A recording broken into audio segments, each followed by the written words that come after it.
The idea of escaping to a secluded riverside had always seemed like the perfect refuge for Megan and me, but little did I know. What I found there was far more than just peace and quiet. The plan was simple: a weekend of camping, away from any distractions, just the two of us, surrounded by nature. The first night was everything we had hoped for. The gentle sound of the water flowing, the wind rustling through the trees around us, and the crackling of the campfire creating an atmosphere of pure tranquility.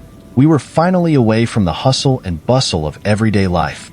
We woke up early on the second day, ready to make the most of our camping trip. Megan decided to rest in the tent for a while I eagerly prepared my gear to go fishing. The river was calm, the water glistened under the morning sun, and my only concern was catching a good fish. As I cast my line into the water, everything around me seemed in perfect harmony. The whole world seemed to slow down here, in the middle of nature, exactly what we wanted. While Megan rested and I waited patiently for a fish to bite, I enjoyed the silence surrounding the campsite. Time seemed to stop as I watched the gentle flow of the river and listened to the distant sound of leaves rustling in the wind. The isolation of the place was what drew us the most, that feeling that we were the only ones in the world, surrounded by the vastness of nature. The place was perfect. Megan was relaxed, finally disconnected from the stress of city life. And me? I was more than happy to be by her side, in one of the few moments where we could truly unplug from everything. Every detail there seemed tailor-made to give us the tranquility we so desperately needed. And even though the weekend had just begun, I already felt that it would be exactly what we needed to recharge. As the sun moved across the sky, casting long shadows on the riverbank, I allowed myself to be carried away by the calm and the rhythmic sound of the flowing water. There was no rush, no worries. In that moment, we were in a small slice of paradise. But there was something I didn't know yet. That feeling of peace would soon be interrupted, bringing with it a sense of unease I could never have predicted. The sun was already high when Megan went back to sleep in the tent, and I focused on fishing, enjoying the silence that reigned around us. With the fishing rod in my hands, my eyes wandered along the riverbank, and that's when something unusual caught my attention. On the other side of the river, among the trees surrounding the water, a man stood completely still, watching me. At first, I thought he might be another camper who had happened to wander along the opposite bank. He didn't seem threatening, but there was something strange about his posture. The way he remained absolutely motionless, with his eyes fixed on me, made me uneasy. I waved politely, trying to break the discomfort I was feeling, but he didn't react. No wave back, no movement at all. The silence between us was almost palpable. I tried to convince myself that he was just curious, maybe wondering what I was doing. But as the minutes passed, his presence became more and more unsettling. He just kept standing there, motionless, watching me as if he was waiting for something. The water between us seemed to be the only thing separating us, but the tension grew with each passing second. I started to feel restless, something I never expected to feel in a place like that. The peace I had sought so much seemed to evaporate the moment I noticed the man. Still, I tried to ignore my growing anxiety and refocus on fishing, but it was impossible.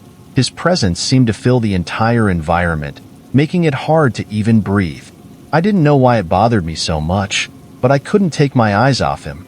When I finally looked back at the opposite shore, the man was still there. My heart was beating faster now, and the calm that had been so welcoming before was beginning to feel oppressive. There was no sign that he was going to leave. All I could do was return to the tent and tell Megan what was happening, but even that felt like a difficult decision, considering how much the man had unnerved me. I walked back to the tent quickly, feeling the discomfort turning into something closer to fear. Megan was lying down, still resting, but I woke her up, needing to share what I had seen. I told her about the strange man standing on the other side of the river, watching me in complete silence. Her expression grew serious, though not immediately alarmed. She suggested that maybe it was just another camper, but there was something in my tone that made her hesitate. "Let's see if he's still there," Megan suggested, already putting on her shoes and stepping out of the tent with me. We walked together to the riverbank where I had seen him, and to my relief, or maybe discomfort, the man was no longer there. We looked around, searching for any sign of his presence. But there was nothing, just the still trees and the peaceful river running by. It seemed like the man had never been there at all. "Maybe he left," Megan said, trying to ease the tension in the air. But something in me couldn't accept such a simple explanation. There were no tracks, no footprints, no signs that anyone had passed by recently. The forest's silence felt thicker now, and the feeling that we were being watched wouldn't leave me. It was as if, somehow, the man was still there, hidden in the shadows of the trees. Megan, trying to reassure me, suggested we go back to the campfire. Even so, as we returned to the campsite, the sense of unease didn't leave me. Something about that encounter felt wrong, and no matter how hard I tried, I couldn't shake the image of the man standing there, watching me intently. He was gone, but the unease he left behind remained. Back at the fire, I tried to distract myself by preparing something to eat. Megan, always calmer and more rational, seemed ready to continue enjoying the camping trip. But for me, that weekend, which was supposed to be a haven of peace, now felt charged with invisible tension. I didn't know what was coming next, but something told me this wasn't over. Later that night, after we had recovered somewhat from the strange encounter earlier, Megan and I decided to relax around the campfire. The crackling flames warmed us and lit up the campsite, and for a moment, the tranquility began to return. The darkness surrounding the camp felt deeper than ever, but I tried to ignore the unsettling feeling. We were isolated. It was natural for the forest's silence to feel different at night. Then we heard the first sound, a loud crack, like something heavy had broken a branch nearby. Megan and I exchanged glances, our conversation stopping immediately. At first, I thought it was an animal, something common in that area, but the sounds continued. Branches breaking, leaves being crushed, and what sounded like footsteps slowly moving around us. My heart started racing, and the feeling of being watched came rushing back. "Stay here," I whispered to Megan as I grabbed my flashlight and stood up. I walked cautiously towards the sound, lighting the ground with the weak beam of the flashlight. The footsteps had stopped, but the silence that followed was even more terrifying than the noises. Circling the campsite, I searched for any sign of movement, hoping to find some small animal, but what I found was much more disturbing. Around the tent, there were footprints, boot prints, too big to belong to Megan or me, circling the campsite. Fear settled into me all at once. Someone had been there, walking silently, watching us closely while we relaxed by the fire. I took a deep breath, trying to stay calm, but the fear of being watched was almost unbearable. I returned to Megan and, not wanting to alarm her, tried to explain what I had found. She looked at me with concern, and in that moment, I knew she was starting to feel the same fear. "Let's stay alert," I suggested, trying to maintain a calm facade, but the weight of that strange encounter was intensifying. The night was far from over, and I knew we wouldn't be able to sleep peacefully. Sitting by the fire, we tried to pretend everything was fine, but the truth was, the tension was only growing. The noises had stopped, but what I had discovered around the tent wouldn't leave my mind. Megan glanced into the surrounding darkness, visibly uneasy, and I knew she was thinking the same thing as me. Whoever had been there watching us could still be nearby. The silence of the forest felt heavier, as if it was swallowing us. Every little sound, the snap of a twig, the whisper of wind through the trees, now felt like a threat. We were alert to everything, our senses heightened by the growing fear. I tried to stay calm for Megan's sake, but the truth was, my mind was racing, searching for explanations for what was happening. The peace I had felt in those early hours of camping had completely disappeared. I tried to rationalize the situation. Maybe it was just another camper passing by, or some local curious about who was camping nearby. But the footprints around the tent, that didn't make sense. Who would walk around a campsite at night, without announcing themselves, without making contact? The fear of what I couldn't see or understand was consuming me more and more. Megan suggested we go inside the tent and try to sleep, but we knew that would be impossible. Even lying down, side by side, every little sound from the forest made me more anxious. The darkness seemed closer than ever, enveloping the campsite like a heavy, suffocating blanket. And the worst part, I could feel, with every fiber of my being, that we were still being watched. The hours passed slowly, and sleep didn't come. I kept imagining who that stranger by the riverbank could be, if he was the one responsible for the sounds we heard and the footprints. What did he want? And why hadn't he shown himself already? These questions kept me awake, the tension gnawing at me from the inside. Something was about to happen, and I knew it wouldn't be good. It was already early morning when, after hours of tense silence, a sudden sound jolted us from our state of alert. Something had fallen into the river, causing a loud splash that echoed through the dark night. Megan sat up immediately, panic evident in her eyes. "What was that?" she whispered, and I knew I had to act, despite the fear gripping me. I grabbed my flashlight and left the tent, walking to the riverbank with hesitant steps. The water was flowing calmly, but the noise we heard left no doubt that something had been thrown in. I shone the flashlight on the river, trying to see something, anything, that could explain the sound. But the water was dark, reflecting only the faint light of the flashlight. As I tried to make sense of what was happening, Megan appeared beside me. "Did you see anything?" she asked, her voice trembling. I shook my head, still trying to process the situation. The noise had been too loud to be a small animal, and the water was still rippling, as if something large had been thrown in recently. I looked around, but there was no sign of anyone. We decided to return to the tent, though the fear that the stranger was nearby still lingered. Something was wrong, and the feeling that we were being toyed with grew stronger by the minute. At that moment, all I wanted was for the sun to rise and dispel the darkness and fear that surrounded us. But the night was far from over, and the fear that something worse might happen kept us on high alert. Back in the tent, we tried to sleep once more, but the sound of the river and the memory of the splash made sleep impossible. I knew Megan was scared too, but we tried to stay strong for each other. With every passing second, the idea of cutting the camping trip short and leaving seemed more and more sensible. We were no longer in a safe place.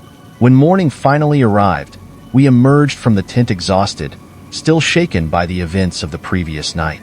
We decided to investigate the river to see if we could figure out what had caused the splash. We walked slowly to the riverbank, the daylight offering a false sense of security. But what we found was even more disturbing than the sound we had heard during the night. On the edge of the river, there was a large dead fish, carefully placed on the rocks.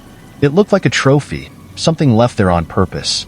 The way it was positioned, almost like an offering, gave us chills. Megan looked at me, fear etched on her face. "Was this here yesterday?" she asked, but we both knew the answer. The fish was new, a clear message. This was proof that someone, probably the man I had seen on the riverbank, had been watching us, playing with us, taunting us. The tranquility we had sought by camping in that place had turned into a nightmare. The footprints around the tent, the sounds at night, and now this. It was as if we were being hunted, like prey in a sick game. There wasn't much to discuss. We knew our safety was at risk, and the only thing left to do was agree to leave as quickly as possible. The feeling that this was all a malicious provocation consumed us. We didn't want to stick around to find out what the next steps of this game would be. It had already crossed the line. As we began to pack up the campsite, I glanced once more at the river and felt a chill. The sense that we were being watched, even in daylight, was still there, present in every detail. There was something wrong with that place, something we didn't understand. I just wanted to leave. With silent urgency, we began packing up all our things. What should have been a peaceful escape had turned into a race to get out of there as quickly as possible. Megan was visibly nervous, and so was I. Every time I looked at the surrounding forest, I felt as if something or someone was lurking, waiting for us to make a mistake. As we loaded everything into the car, I couldn't help but take one last look at the river. The water, which had once seemed so calm and serene, now felt like it was hiding secrets we should never have tried to uncover. The feeling that the man, or whoever it was still nearby, watching us, was suffocating. I knew I would never be able to return to this place without remembering the sensation of being hunted. Megan got into the car first, still silent, and I quickly followed. When we finally drove away, the immediate relief of leaving the campsite behind was replaced by a deep chill. Whatever had been there, Whether it was the man or something else, hadn't followed us, but I knew that feeling of being watched would never leave me completely. As we drove further from the site, the only thing I could think about was the footprints around the tent, the sounds in the night, and the fish left on the riverbank. We couldn't understand what that man wanted, or why he had chosen us for this disturbing game. But one thing was certain: we would never go back there again.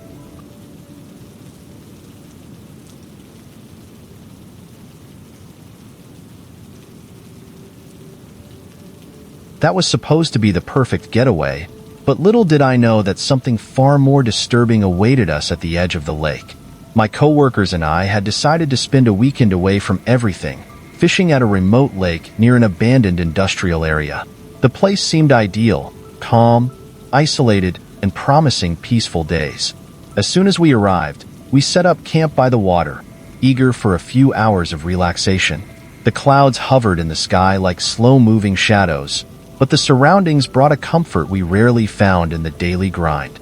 The plan was simple: fish, drink a few beers, share stories, and forget the pressures of everyday life for a while. The lake was huge, surrounded by forests and distant mountains. The waters were calm, almost mirror-like, and the wind barely stirred the treetops. The scene was peaceful, and for a few hours, everything went perfectly. We cast our lines and watched time pass without hurry, savoring each second of calm. The conversations flowed naturally, as they often do among old friends who have known each other for years. We talked about work, life, and of course, our plans for the fishing trip. There was something nostalgic about being out there, far from everything and everyone. Each of us was seeking a bit of peace in that place. No one said it, but we all knew we were there for more than just fishing. We wanted to escape.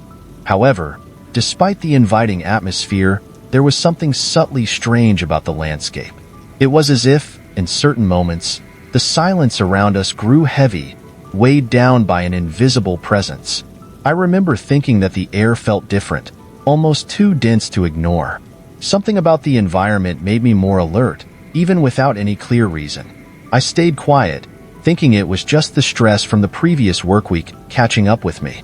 The afternoon wore on, and the soft sunlight on the lake created hypnotic reflections on the water's surface. For some reason, I felt a chill run down my spine, something hard to explain, but it made me look out at the horizon with a sudden sense of unease. At that moment, I had no idea that this weekend, which had begun so peacefully, would turn into a disturbing memory, one you try to forget, but that always comes back in the worst moments.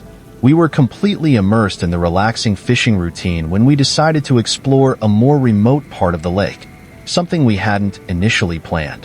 Our lines were cast, but the fish didn't seem interested that day. Then one of my colleagues suggested we take the boat out a bit further to see if we could find a better spot. We all quickly agreed, happy for the chance to see more of the lake. We sailed for about 20 minutes until we reached a more isolated part of the lake, where the trees were denser and the water was even calmer, almost still. That's when we saw something unusual. An old, rusty barge floating alone, like a ghost, drifting aimlessly. The boat was in deplorable condition, covered in rust and overgrown with vegetation sprouting from cracks in its structure. At first, no one said anything. We just observed in silence. My curiosity got the better of me. "Let's take a look," I suggested, steering our boat slowly toward the barge. Despite its state, something about that image held us, as if it were a piece of a mystery we needed to solve. My friends didn't hesitate, likely driven by the same curiosity. We tied our boat to the barge and climbed aboard, our feet sinking slightly into the rotten planks of the deck.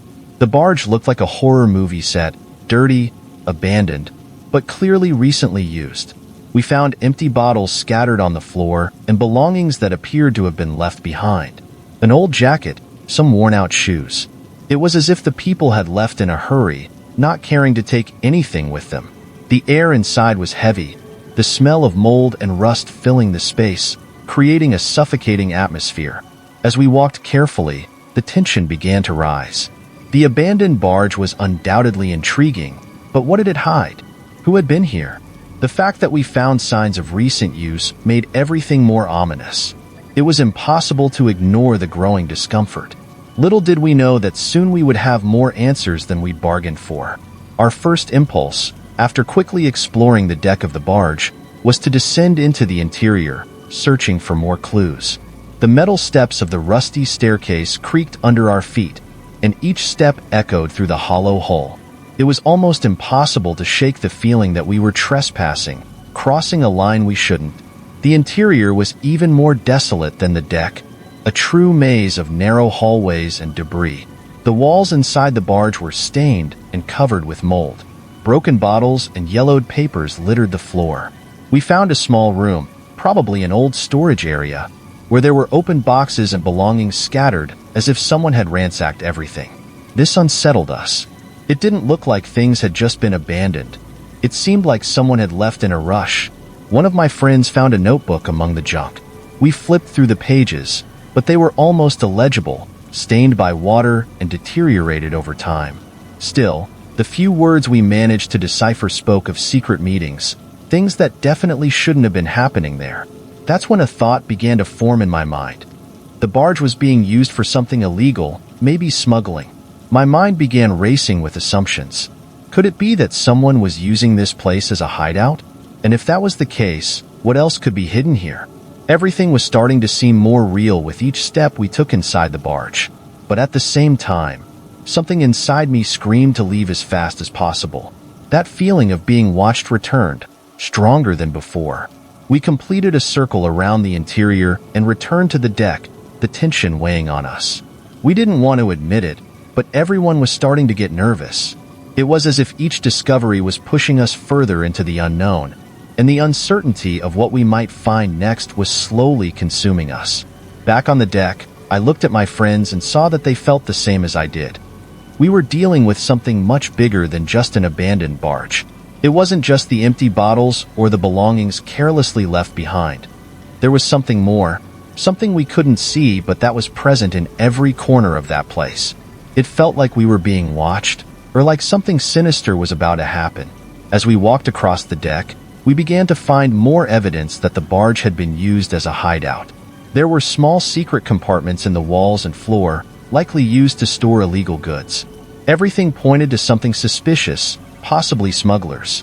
My mind began conjuring scenes of clandestine meetings, bags full of things we were never meant to see. We started talking about the possibility that dangerous people might be involved.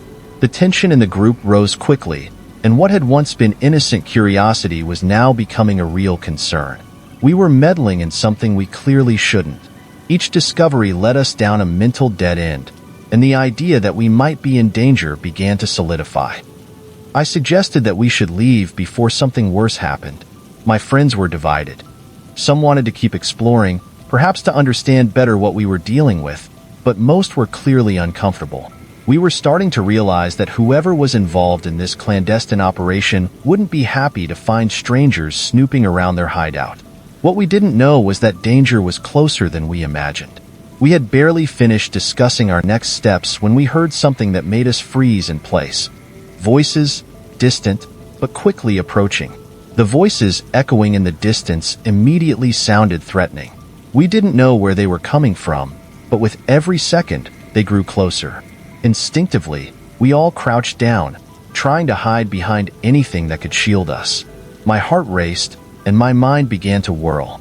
If the people returning to the barge were indeed the ones responsible for it, there was no telling what they would do if they found us there.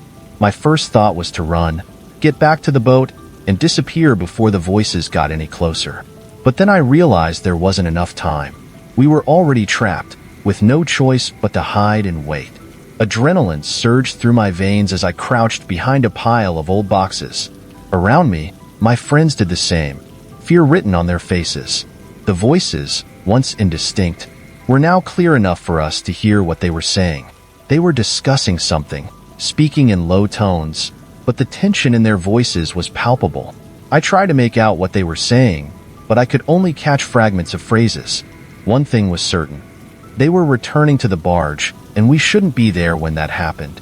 Time seemed to drag as we remained motionless, waiting for the inevitable. The voices were now coming from the direction of the lake, and from the sound of footsteps, we knew the men were about to board the barge. The sense of imminent danger was almost suffocating. Every second that passed heightened the panic within me, and all I could think was that we needed to get out of there as fast as possible. When the first sounds of footsteps on the deck echoed through the barge, the tension reached its peak. We were about to be discovered, and I knew that if that happened, there was no telling what the consequences would be. Feeling cold sweat trickle down my forehead, I braced myself for the worst. From our makeshift hiding spot, we saw the shadows of the men approaching as they climbed aboard the barge with heavy bags slung over their shoulders. There were two of them, both with hard expressions, and they moved as if they knew exactly what they were doing. We remained completely still, our hearts pounding as we watched the scene unfold. There was no doubt. They were transporting something they didn't want anyone to see. The men began unloading the bags, placing them in the same compartment where we had found signs of recent activity. Now everything made sense. We were in the middle of a smuggling operation. The adrenaline in my body screamed at me to run, but my mind knew that any movement would give away our presence. We had to wait and hope they wouldn't find us. One of the men started talking to the other, mentioning how long it would take them to finish the job and how they needed to hurry. The words, "No one can know about this," floated up to our ears, intensifying our fear. We were literally in the wrong place at the wrong time. Silent panic took hold of us as we tried our hardest not to make any noise. As the men continued working, we silently assessed all possible escape routes. Our boat was tied up on the other side of the barge, and it would be too risky to try to run over there without being seen. Any noise could be fatal. Still, we knew we needed to find a moment to escape before something worse happened. We were completely at the mercy of those two men. Time seemed to crawl as we stayed there, watching them unload the bags and carefully move them into the barge. My mind was racing, imagining every possible scenario. Any false move, and we'd be discovered. There was no easy escape, but it was all we could hope for at that moment. The opportunity to flee came unexpectedly. As the men finished unloading the bags and moved to the other side of the barge, exchanging instructions, we realized that this might be our only chance. I gave a silent signal to my friends, indicating that we should try to leave as quickly as possible. We were just a few meters from the boat, but the distance felt like a chasm in that moment. We began moving slowly, trying not to make a sound. My heart was in my throat, and each step seemed to echo like thunder in my ears. We were almost at the boat, ready to escape, when one of my friends, in the nervousness of the moment, let in or slip into the water. The sound of the oar hitting the surface was like an alarm, immediately drawing the men's attention. They turned around instantly, their eyes searching for the source of the sound. Panic gripped all of us. Without a second thought, we ran toward the boat, the men shouting after us. I heard the heavy footsteps getting closer, and my heart raced. I knew that if we didn't act fast, we would be caught. The men's shouts echoed over the water, and the adrenaline surged through me like never before. We jumped into the boat and began rowing with all our strength, but panic left us uncoordinated for a few seconds. We could hear the men running toward us, but we were far enough ahead to escape. The only thing going through my mind was the need to get away from there as fast as possible. We didn't know what they would do if they caught us, and I didn't want to find out. Finally, the boat began to move, slowly at first, but we were making our escape. The panic still surrounded us, but at least we were moving, trying to leave that cursed barge behind. We rowed as if our lives depended on it, and in a way, they did. We could still hear the men shouting behind us, but we had no intention of looking back. Each stroke of the oar felt like a Herculean effort, and the fear of being caught made every second feel like an eternity. The lake, which had once been a refuge of calm, was now a scene of escape and panic. Eventually, the sounds of the men began to fade, and the echoes of their shouts disappeared. We were out of their reach, but the fear persisted. We kept rowing, now with a bit more calm, but the dread of being followed never fully left us. No one said a word. We were all in shock from what we had just witnessed. We didn't know exactly what they were doing, but we knew we had stumbled into something dangerous. Finally, we reached a safe distance and stopped to catch our breath. Silence returned, but this time it was laden with fear. I looked at my friends and saw that they were just as shaken as I was. We had escaped, but the images of the barge, the men, and the heavy bags continued to haunt our minds. We knew we would never forget what had happened there. As we made our way back to our starting point, we all silently agreed that we would never return to that lake. Whatever was happening on that barge was not something we wanted to get involved in. The weekend that was supposed to be peaceful had turned into a nightmare that we would be processing for a long time. When we finally left the lake, the only thought running through my mind was that, by luck, we were still alive. We left that place behind, but the fear and adrenaline from the escape still echoed through our bodies. We knew we had barely escaped, and the real danger of that isolated lake would remain in our memories forever.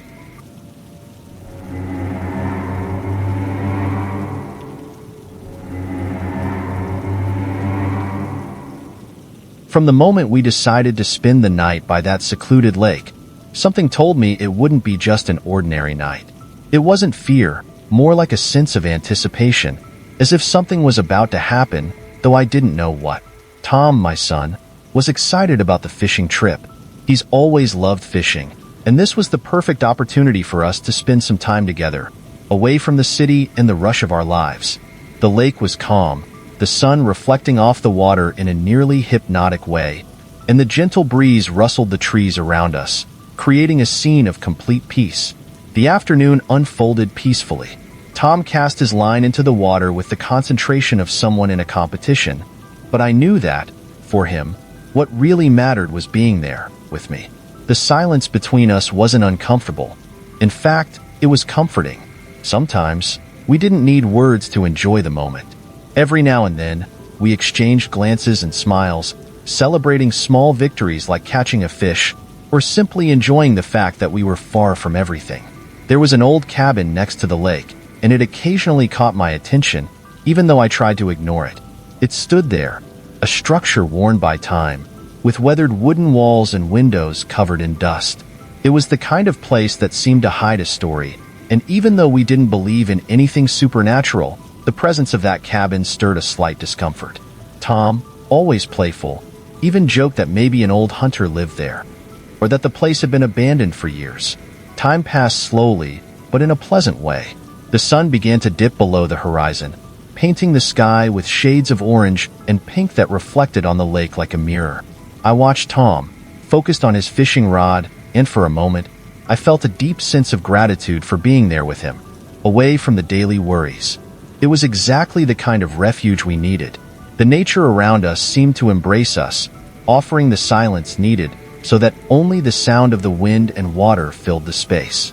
At that moment, there was no indication that things would change. The calm around us enveloped us like a comfortable blanket, and everything seemed perfectly in its place. However, a part of me couldn't shake the feeling that something was about to happen. The old cabin, the increasingly deep silence of the forest, and the way the air felt different. All of it seemed to foreshadow a shift I couldn't quite understand yet. As the afternoon wore on, I noticed the weather was changing in a strange way. The sky, which had been clear and sunny until then, started to fill with dark clouds moving quickly, as if with a purpose. A sense of urgency hit me, though I didn't know why.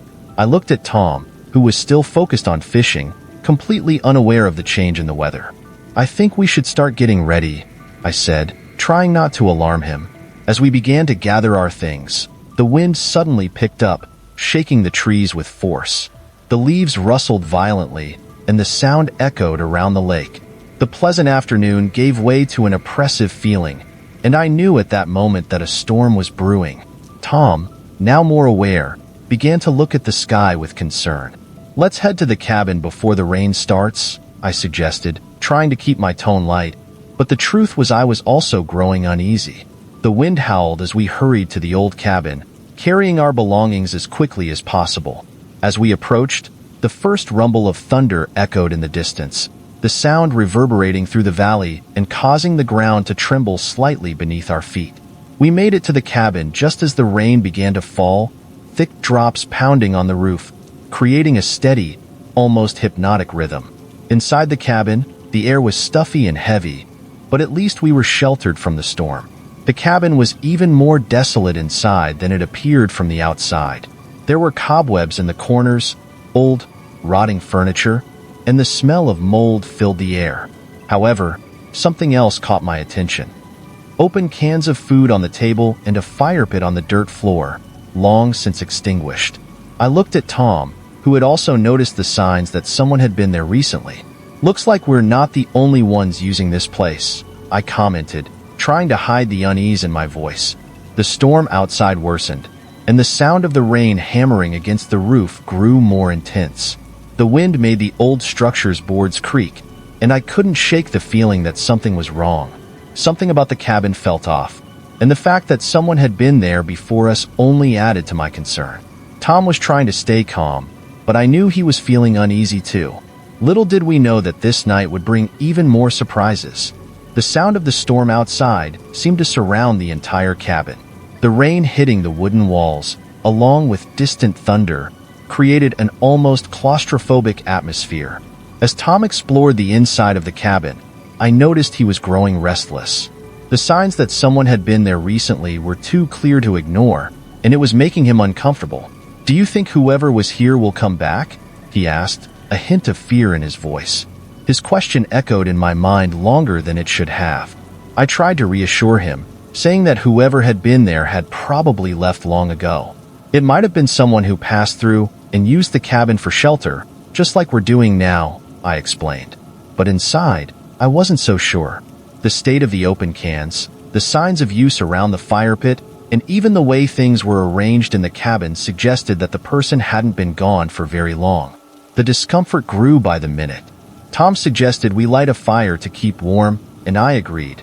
Despite the rising tension, the cabin was cold and damp, and the warmth of the fire might bring us some comfort. As I prepared the fire, I couldn't help but notice the footprints on the dirt floor. They weren't ours, and some seemed relatively fresh. The idea that someone could be using the cabin regularly began to hammer in my mind. With the fire lit, the cabin came to life a bit. The flickering flames danced on the wooden walls, casting strange shadows throughout the space. However, instead of calming us, it only seemed to make the atmosphere more sinister. The shadows formed shapes that appeared to move when I wasn't looking directly at them. Tom was trying not to show his fear, but I knew he felt the weight of the place too. Everything about the cabin seemed to carry an untold story, and it was making us nervous. We sat near the fire, trying to distract ourselves with stories and light conversation. But the sound of the storm outside and the unsettling signs inside the cabin kept us on edge. Every creak of the wood sent our eyes darting toward each other, as if we were expecting something to emerge from the darkness. The discomfort was palpable, and I knew this night wouldn't be peaceful.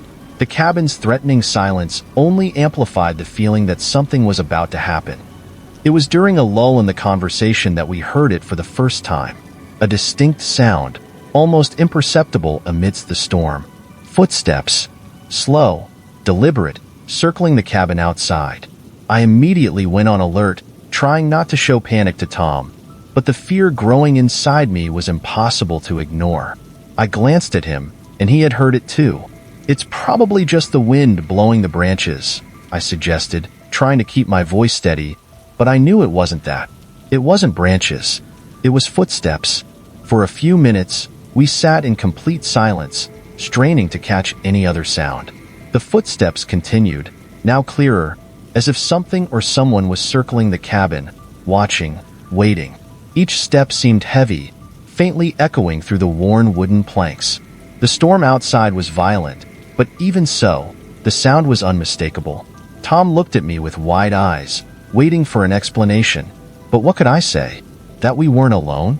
That something was out there? I grabbed the flashlight we had brought and stood up slowly.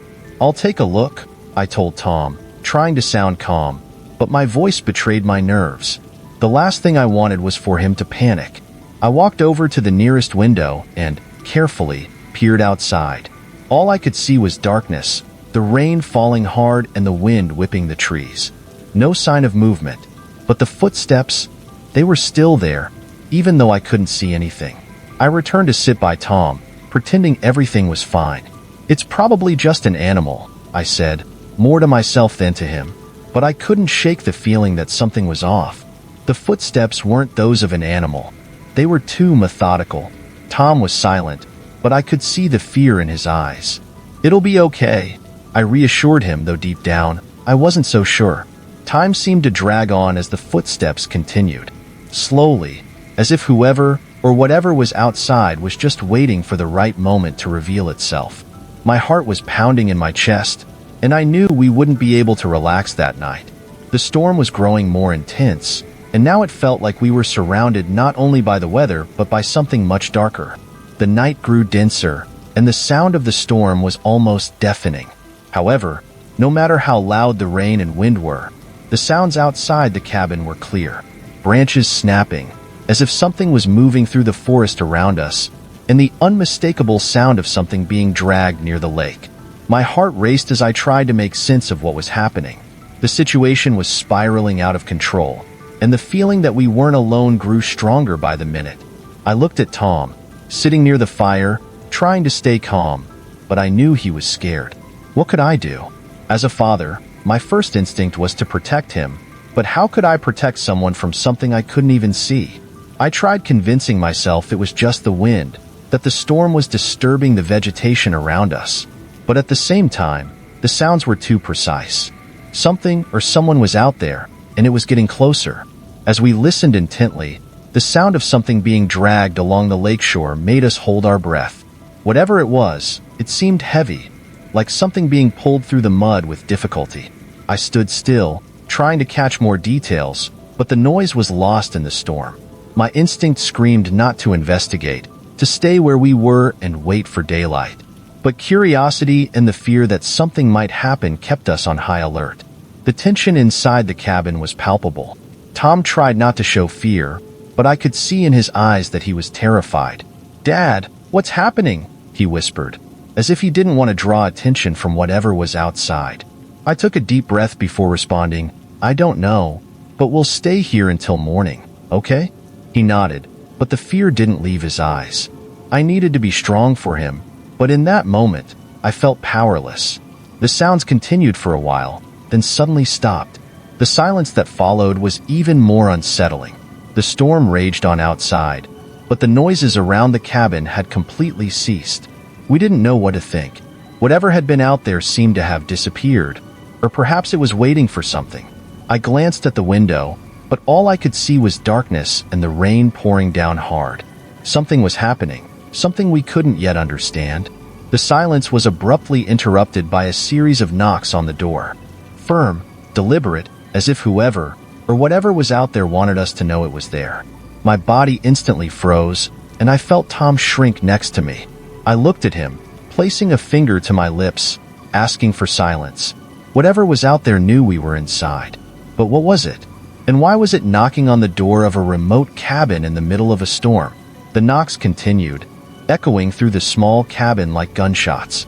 Each impact made the air around us feel thicker, almost impossible to breathe.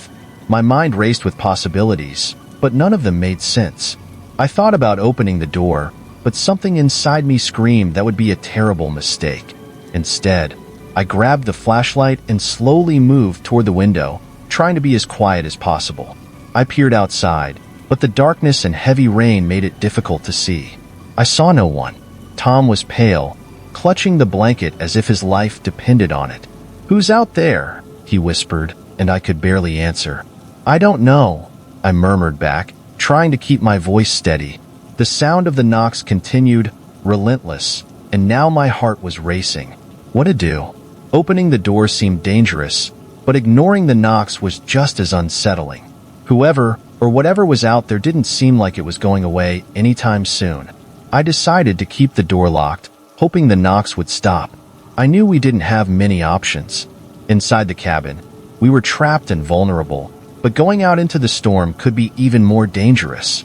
The knocks continued for a few more minutes, then suddenly stopped. The silence that followed was even more unsettling. All that remained was the sound of the rain hitting the wooden walls and the wind howling outside. We took deep breaths, trying to understand what had just happened. The sense of danger still hung in the air, and we knew the night was far from over. I wanted to believe that whoever or whatever was out there had given up, but the silence around us offered no such guarantee. Something was lurking, and the worst part was that we didn't know what it was. After the knocking stopped, The cabin plunged into an oppressive silence.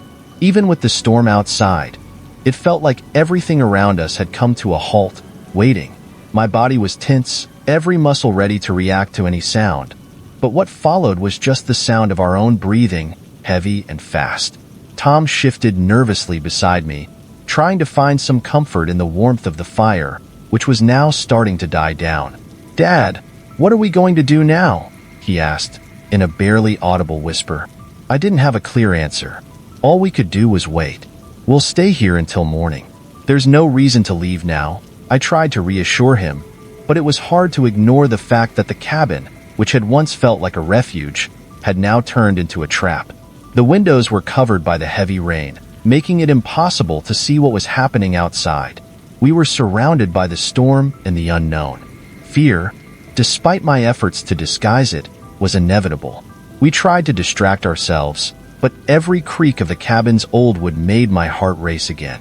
Every sound from outside made me hold my breath, waiting to hear more knocking or something worse. The silence became almost unbearable, each minute feeling like an eternity. The tension in the air was so thick that it was hard to believe the night would ever end. Tom closed his eyes from time to time, but I knew he wasn't sleeping. Fear kept him awake, just as it kept me on edge. Whatever was out there seemed to be waiting for something. I tried to convince myself that the worst was over, that the knocking had just been some lost traveler seeking shelter. But the absence of any sign of life outside made everything even stranger. If it had been someone looking for shelter, why hadn't they persisted? Why the sudden silence? Nothing made sense, and that only made the situation more terrifying. Time felt suspended. I looked at the fire, which was now burning low, and realized that dawn was still a long way off. Every instinct in me told me to protect Tom, to make sure nothing bad happened to him. But the truth was, at that moment, I felt as vulnerable as he did. The only thing we could do was wait, hoping that whatever was out there would disappear with the light of the sun. When dawn finally arrived, it felt like a huge weight had been lifted off our shoulders. The daylight brought a sense of safety, even if it was temporary. Tom and I cautiously left the cabin, our bodies still tense from the long night. The rain had eased, but the ground around the cabin was muddy and full of puddles. The first thing I noticed were the footprints. They circled the cabin methodically, as if whoever had been there had been watching the place all night. The footprints were large, deep, indicating that whoever, or whatever, had made them was heavy. I followed the tracks with my eyes and saw that they led down to the edge of the lake. Something there caught my attention. I walked over to the water's edge, and that's when I saw the fishing rod. It was broken, as if it had been stomped on or dragged with force. My heart raced again. The rod was mine, and I had left it intact the night before. Seeing it like that was like confirmation that we hadn't been alone.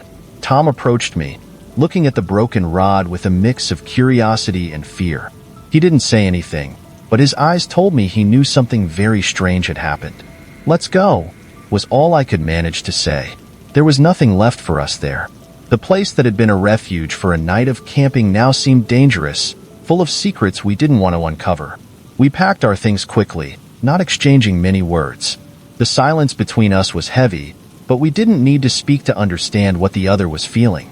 Tom knew that night hadn't been ordinary, and so did I. As we moved away from the cabin and the lake, the sense of relief grew, but with it came a persistent question. What had really happened that night? Who or what had been out there, watching us?